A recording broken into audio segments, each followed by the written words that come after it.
Cam Newton's latest comments have sent shockwaves through the football community. He claimed that even if Shador Sanders stepped in for the Browns, he wouldn't make a difference. To him, Cleveland's problems run too deep, too wide, too systemic for any single player to fix. But that statement didn't sit well with fans who have watched the Browns crumble under Stefanski's outdated play calling and lifeless leadership. Because when you strip everything away, there's one undeniable truth: a great quarterback changes everything. Cam's take felt like a jab not just at Shador, but at hope itself. His argument wasn't entirely baseless. Cleveland's offense has been dysfunctional. The receivers can't separate, the offensive line collapses under minimal pressure, and the entire system looks drained of creativity. Watching the Browns play lately feels like watching a team trying to remember how football works. But what Cam seems to miss is that Shador Sanders isn't just another name on the depth chart. He's a natural leader, a spark plug, the kind of player who doesn't just adapt to chaos, he changes it. The Browns don't need a miracle, they need direction. And Shador, with his poise, accuracy, and presence, brings that. The Browns' current offense isn't just bad, it's uninspired. Every drive feels scripted for disaster. Against the Patriots, their play calling looked like a high school scrimmage. No rhythm, no urgency, and no spark. Third downs were wasted, red zone drives ended with punts, and the offense folded the moment a defense adjusted. That's not football, it's survival. So when Cam says even Shador can't save them, he's missing what separates average quarterbacks from great ones: leadership under fire. Great quarterbacks walk into broken systems and force them to rise.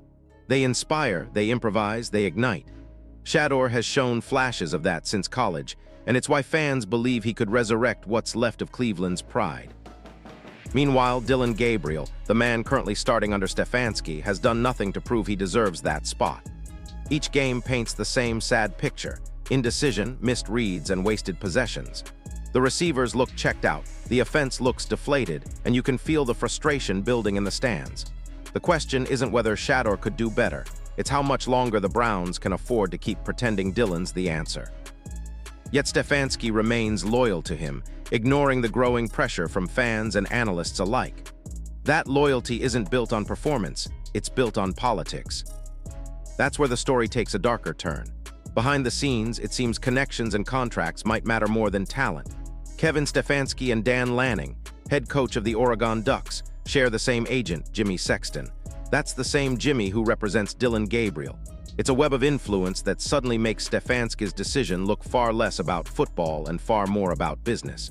It's not hard to see why people are whispering about favoritism. When a struggling quarterback stays on the field despite failing week after week, and when the coach keeping him there shares the same representation, it raises more than eyebrows, it raises red flags. Dan Lanning's loyalty to Dillon Gabriel stretches back years, to their college days where he called Gabriel hardworking and disciplined. But hard work doesn't win games when it's not matched by execution. In the NFL, effort without output means nothing. Dillon might be a good guy, might be loved by coaches and former teammates, but fans don't care about personality awards, they care about wins. The Browns haven't seen many of those lately, and Gabriel's inability to move the ball or handle pressure has turned every game into a struggle. So when Stefanski doubles down on him, it's not just puzzling, it's infuriating. This tangled connection between Stefanski, Lanning, and their shared agent paints a picture of a league where politics overshadow performance. If it's true that Gabriel's continued presence is influenced by this network, then it's not just bad coaching, it's corruption of the spirit of competition. Fans deserve transparency, and players like Shador deserve fairness. Yet week after week, Stefanski hides behind vague answers and lifeless press conferences. "It's not my focus," he says. "We're working on development." Development of what? Another losing streak? Another wasted season? Every time he speaks, the frustration grows. The Browns aren't just losing games, they're losing faith. When you look at the situation closely, it's not hard to see why conspiracy theories are spreading. The franchise looks more like a puppet show than a football team. Shador Sanders, a player who brings energy, confidence, and a proven ability to elevate those around him, sits sidelined while the Browns stumble. If this isn't about performance, then it's about pride, or worse, influence. And if Stefanski is being pressured behind the scenes to keep Gabriel in play, he owes it to the fans and the team to say it. Because every game he stays silent, his credibility slips further away.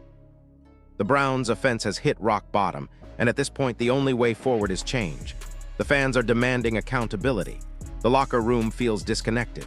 And Cleveland, a city that's waited too long for success, is tired of excuses. Shador represents what the Browns could be: dynamic, fearless, and hopeful. But Stefanski's refusal to even consider him as the solution shows how much ego controls this team. You can almost feel the tension between logic and pride tearing this organization apart. And let's not forget, this kind of stubbornness has destroyed careers before. Coaches who ignore talent for politics rarely last long. You can already sense the shift in fan sentiment. Every week, more people are calling for Stefanski's head. His once calm demeanor now reads as arrogance, and his next question responses only make things worse. Accountability shouldn't be optional. If players can get benched for bad performance, coaches should too. Cleveland's future depends on whether Stefanski chooses honesty over ego, and so far, he's failing that test. At the end of the day, this isn't just a story about football, it's about leadership. Shador Sanders may not fix everything overnight, but he embodies the change Cleveland desperately needs. The Browns' offense doesn't need another patch, it needs a pulse. And Shador, with his confidence and command, can bring it back. For all the politics and pride, the truth is simple. Talent like his doesn't belong on the bench. It belongs under the lights, where it can change the game. So what happens next will define the Browns' season and perhaps Stefanski's career. If he keeps hiding behind excuses and loyalty deals, the team will keep sinking. But if he swallows his pride and gives Shador his shot, we might finally see the spark Cleveland has been missing. Because sometimes one bold decision can rewrite a season and maybe even save a legacy. If you've made it this far, make sure to hit that like button, share your thoughts in the comments, and don't forget to subscribe for more updates. This story is far from over, and the truth about what's really happening in Cleveland is only just beginning to unfold. So tell us, do you think Kevin Stefanski is being forced to stick with Dillon Gabriel, or is this all his own doing?